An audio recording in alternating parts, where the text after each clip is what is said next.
ရှိမြောက်မယ်ဘုရားမောင်မြတ်ဆုံးမအရာတိုင်းချစ်ချောတဲ့ဝိညာဉ်တဲ့ကနေတရားရှိမြတ်တာရဲ့ပုံချီစေတောင်းတဲ့တိုးတဲ့သစ်ပင်ကြောင့်ဆောဘုရားအချင်းမလေးနေနေဆိုင်ရတဲ့ရေးစီစီ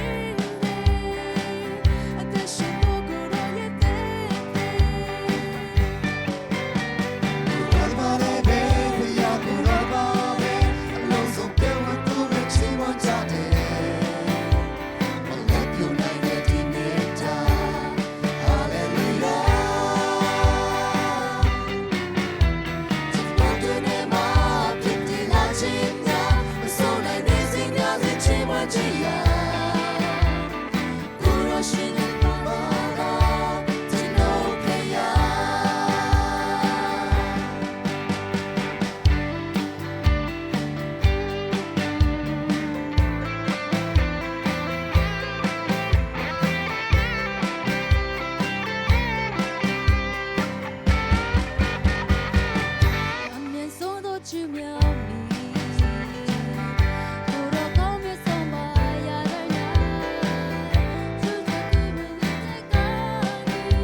She